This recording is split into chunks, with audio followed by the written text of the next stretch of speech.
Assalamualaikum warahmatullahi wabarakatuh. Pernahkah kamu menangis dalam sujud, mengangkat kedua tangan, memohon kepada Allah dengan sepenuh hati? Namun, hari berganti hari, bulan berganti bulan, bahkan tahun berganti tahun, doa itu belum juga terwujud. Lalu muncul pertanyaan yang mungkin tidak pernah berani kita ucapkan. Ya Allah, apakah Engkau benar-benar mendengar doaku? Jika pertanyaan itu pernah terlintas di hatimu, jangan lewatkan video ini, karena Al-Quran dan hadis Rasulullah telah memberikan jawaban yang begitu menenangkan. Pembuka, Alhamdulillahirobbil alamin. Segala puji hanya milik Allah Subhanahu wa Ta'ala. Salawat serta salam semoga senantiasa tercurah kepada Nabi Muhammad, keluarga, para sahabat, dan seluruh pengikut beliau hingga akhir zaman. Saudaraku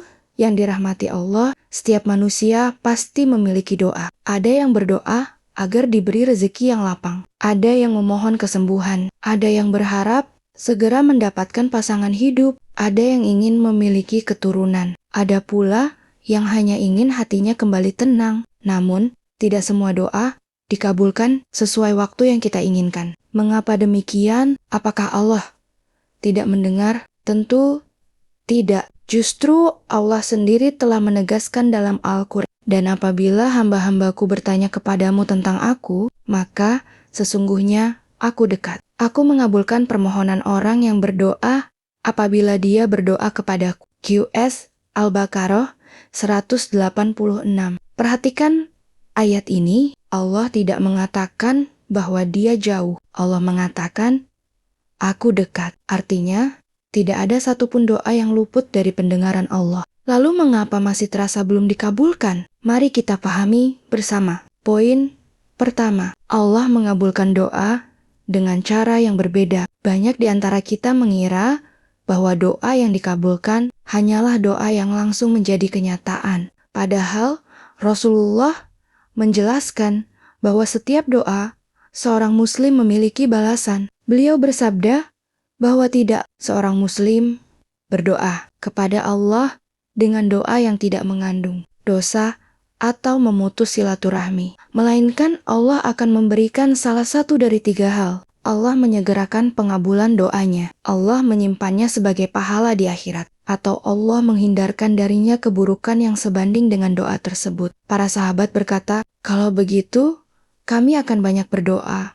Rasulullah menjawab, Allah lebih banyak lagi karunia-Nya. Diriwayatkan dalam Musnad Ahmad. Hadis ini dinilai hasan oleh sejumlah ulama. Masya Allah, ternyata tidak ada doa yang sia-sia. Kalau bukan dikabulkan sekarang, bisa jadi Allah menyelamatkan kita dari musibah yang tidak kita ketahui. Atau Allah menyimpannya sebagai pahala yang jauh lebih besar di akhirat. Poin kedua, Allah lebih mengetahui apa yang terbaik. Sebagai manusia, kita hanya melihat hari ini, tetapi Allah mengetahui masa depan. Allah berfirman, boleh jadi kamu membenci sesuatu, padahal itu baik bagimu. Dan boleh jadi kamu menyukai sesuatu, padahal itu buruk bagimu. Allah mengetahui, sedangkan kamu tidak mengetahui. QS Al-Baqarah 216.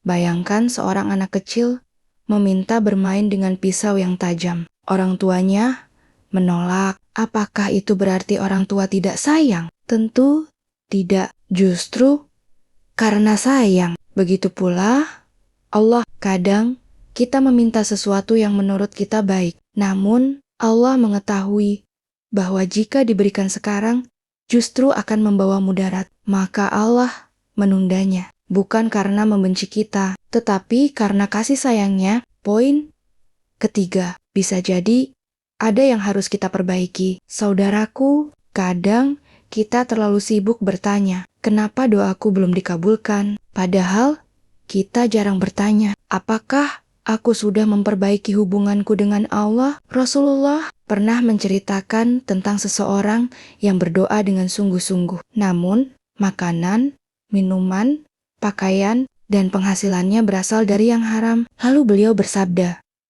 bagaimana mungkin doanya dikabulkan? Riwayat Sahih Muslim. Hadis ini mengajarkan bahwa kita perlu memperhatikan kehalalan rezeki, memperbaiki ibadah, menjauhi maksiat, dan memperbanyak taubat. Ini bukan berarti setiap doa yang tertunda pasti karena dosa. Banyak nabi dan orang saleh juga mengalami penantian yang panjang. Namun, penantian bisa menjadi momen untuk melakukan muhasabah dan memperbaiki diri. Kisah yang mengajarkan kesabaran. Lihatlah kisah Nabi Ayub alaihissalam. Beliau kehilangan harta, kehilangan kesehatan, bahkan ditinggalkan banyak orang. Namun beliau tidak berhenti berdoa. Allah mengabadikan doa beliau dalam Al-Quran. Sesungguhnya, aku telah ditimpa penyakit, dan Engkau adalah Tuhan yang Maha Penyayang di antara semua penyayang. QS Al-Anbiya 83. Allah kemudian mengabulkan doa beliau pada waktu yang Allah tetapkan, bukan pada waktu yang diinginkan Nabi Ayub. Kisah ini mengajarkan bahwa kesabaran bukan berarti berhenti berharap. Kesabaran adalah tetap berharap kepada Allah meskipun jawabunia belum datang. Pelajaran, kalau hari ini doamu belum dikabulkan, jangan buru-buru berkata, Allah tidak sayang kepadaku. Justru bisa jadi Allah sedang mendidikmu agar lebih dekat kepadanya. Karena seringkali ketika semua keinginan kita terpenuhi, kita mulai lupa berdoa. Namun, ketika kita diuji, kita menjadi lebih rajin salat, lebih sering membaca Al-Quran, lebih banyak menangis di sepertiga malam. Dan kedekatan kepada Allah, itulah nikmat yang sangat besar. Penutup, saudaraku, teruslah berdoa. Jangan bosan